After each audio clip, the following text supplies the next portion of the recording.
Eu sempre gosto de dizer assim, sorte de quem lê Michel Foucault, porque tem uma compreensão talvez mais um pouco verossímil ou exacerbada da produção de conhecimento, né? De burlas, de situações específicas de leveza, de ineditismo e de imediatismos, e etc. Eu gosto muito da fala de as palavras e as coisas, porque isso não concerne muito a Foucault, mas assim, as palavras e as coisas, elas têm muito poder, né? Aquilo que se fala, né? Aquilo que se registra e aquilo que se observa e se tem, né? Então, assim, a fala das palavras, ela é muito importante porque aí já volto para Foucault, quem leu Foucault, né, e suas clássicas obras, consegue identificar todos os mundos porque Foucault trabalhou com a mente, né? Trabalhou com o filosófico, trabalhou com o poder, com o discurso, né? E assim, os discursos muito prontamente, né, elucidados, são muito lindos, né? Muito incríveis, né? As pessoas se apropriam muito desses discursos assim de poder, né? E os discursos também têm várias dimensões, né? Tem o discurso hipócrita, tem o discurso do fingimento e etc, né? O discurso do compadecimento, né? E a única certeza que se tem é que eu, particularmente trazendo para a vida privada, eu detesto tramas e táticas e burlas, né? Eu não sou uma pessoa que usa desses artifícios, porém, eu sou muito reto, direto e certo nas explicações, porque eu gosto da verossimilhança, eu gosto do gerúndio, eu gosto de estar acontecendo, entendendo, prescrevendo, assim, eu sou uma pessoa que observa muito, porque a observação participante, ela ela nos diz muito sobre como a gente deve ver as situações, né? Assim, quem lê o Foucault e observa a participação, ela consegue identificar, assim, né, os universos de escritas, de asceses e de outras coisas também que, assim, são até chegam a ser engraçadas, né? Porque o cotidiano também se configura no presente, assim como o passado, né, também se configura no presente, como disse Lévi-Strauss, existe muito mais passado no presente do que a gente possa imaginar. E a gente vai voltando ao passado para buscar a resposta desse presente e mapeando ali as coisas, né? Para fazer ali um diário, como fez Lima Barreto, um diário íntimo do hospício, né? E assim, né? Um compilado, né? Enfim, tantas coisas podem ser juntadas com palavras e coisas, né? E muitas vezes a gente usa as coisas para assim, tentar retroceder, enaltecer, proibir, coagir, né? E nesse tempo de máscaras, né, é muito comumente o uso delas, né? Mas também, assim, quem viveu num tempo sem máscaras, né, a gente sabe que é hora de voar, né? Cláudio Leite que luta para explicar isso aí na sua música, na sua composição, né? Mas, assim, a gente consegue identificar onde as máscaras cabem e onde elas não cabem, né? Em processos, assim, de hashtags, né? De campanhas entre redes de televisões, o processo filosófico de palavras e coisas ganha um poder exacerbado. O bicho historiador é um bicho muito desconfiado. Ele é um bicho que manda recado assim na lata, por meio de introspecção, de fábulas, de lorotas, e às vezes tá até de epistemologias e também de exegeses, né? Se me faço entender. Então, o bicho historiador ele é uma pessoa muito assim, que investiga a fonte, né, primária, secundária, terciária, antes dele soltar, antes assim, dele concluir, mandar os recados para as sociedades, para as profissões, para os públicos, para os credos, para as raças, etc, né? E ele é tão desconfiado, os historiadores de profissão, que antes assim, deles realmente colocarem nos seus textos, nas suas falas, realmente eles pesquisam a fundo, né? E geralmente eles não têm somente uma fonte de investigação, eles têm várias fontes de investigação. E isso pauta pelas investigações, pelas instituições, pela família, pelo cotidiano, pelo lugar social. O lugar social. O lugar social é fundamentalmente importante porque ali estão as pessoas das margens e das fronteiras, né? Entre eles vamos dar um exemplo de traficantes, né? As pessoas que operam contra a lei, né? E talvez tentem de uma forma íngreme solucionar ou tacar a balinha. Usando que é a expressão metafórica lá da música, né? E tacar tantas outras coisas, né? Esverdear, que é uma expressão que eu gostei muito de ouvir, essa parte de esverdear. Né? Grave isso, esverdear. É uma expressão bem, né, inerente ao cotidiano do mundo inteiro. Então, assim, isso que eu estou querendo passar para a sociedade, eu espero que esse alcance chegue a muita sociedade, é uma expressão de Foucault, né? Para discursos de poder cotidiano, filosofia, pluralidade, invasões, né? Eu gosto muito das invasões porque eu estudei as invasões holandesas na minha graduação, né? E assim, as invasões são amplas, são de todos os tipos, de todas as situações, né? De todos os movimentos, monumentos, né? Dispositivos, etc, né?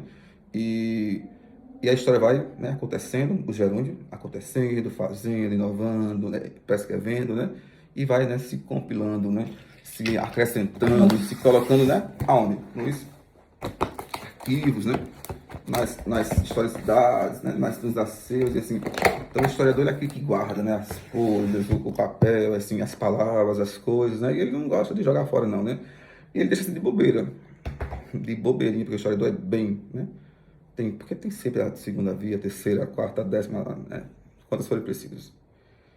E as palavras e as coisas, quando chegam às repartições federais, né, privadas, de automóveis, de justiça, de promotoria e de escândalos de tantas coisas, né, isso chega a uma questão muito pertinente, porque isso é uma fala de micro-história, história micro, que ocorreu lá no sudeste da Itália, mas assim, que Giovanni Levi e o outro lá, no moleiro, né, do Queijos Velhos, eles transpuseram para cá, para a história que pode se assemelhar à história do Brasil e também de todos os outros povos, logicamente, né?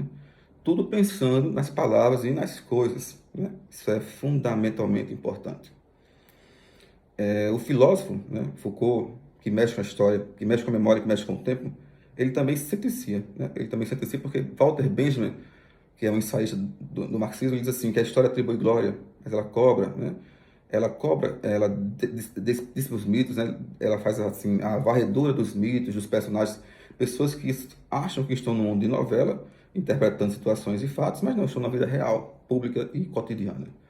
E que por nós estarmos na vida pública e cotidiana, a gente não deve representar de práticas, como disse o Chartier. As práticas e representações a gente fica para o Estado ininterrupto e também o Estado democrático de direito, né? Mas dentro do próprio Estado Democrático de Direito tem aquelas pessoas que ainda burlam, né? Mas tem aqueles também que realmente não acreditam no processo como um todo, né? E assim, me pediram para fazer essa fala hoje aqui, né? Para falar de Foucault, da filosofia, das práticas, das palavras, das coisas, e um pouco de teoria da história, né? Agora há pouco me pediram para falar disso aí, né? E quem mais gosta de falar sou eu aqui, né? Porque assim, acho que a história chega até o pequeno público, o grande público, assim, eu gosto de falar diretamente porque a história ela é muito, né, pertinente, ela é muito expansiva, né? E ela liberta, né? Câmara Cascudo disse que ela é um carro que atrapalha diferente todo aquele que a negue, né? Mas ela também não perdoa, né?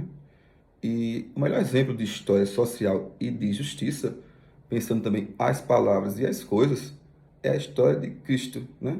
Que foi tão morto e crucificado e depois ressuscitou entre os mortos. Eu diria que a história dos seres humanos que não são santos como Cristo, elas também terão, sim, finais bem fatídicos em todas elas, porque a história é assim, né? Mas eu diria que finais felizes. Porque, assim, as pessoas que acreditam no tempo, nas palavras, nas coisas, como disse Foucault, e no Estado democrático de direito também, elas são pessoas que não ficam vigiadas e punidas, né? Como disse um amigo meu agora há pouco, o LF, né? E pensando também como pensa muito nas nossas rodas de conversa, eu, o Fábio Júnior, Vanessa e pessoas assim que entendem um pouco do processo corporativo das intromissões e das entradas, a gente lembra muito das entradas e bandeiras, porque Fábio Júnior estuda muito sobre isso, né? Entradas e bandeiras. Ele é uma tese que ele pesquisa muito, assim, né? Ele gosta muito de tecnologia também, né? Ele, assim, né, acompanha muito o mundo digital, porque ele também é contador, né?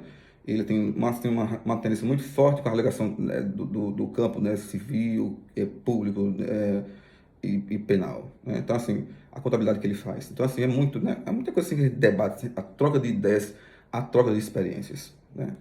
Enquanto isso, as pessoas vão ali usurpando, né, vão ali se fazendo de mortos, assim, né?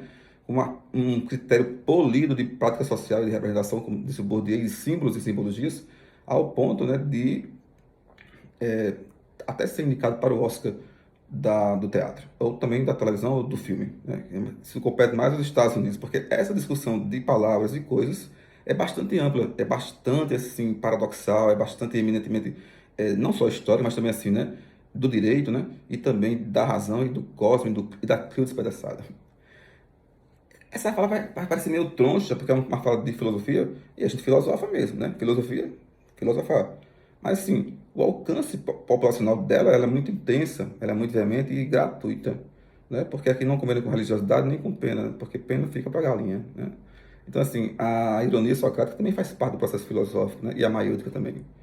E, às vezes, as palavras são entregues, e as pessoas que usam de palavras, elas se entregam, né? E as coisas, muitas vezes, deixam pistas e manchas. E isso é realmente uma atividade muito perigosa. Então é isso aí. Para a LF me falar sobre as palavras e as coisas, eu tentei filosofar, né? Assim, fui aí na famosa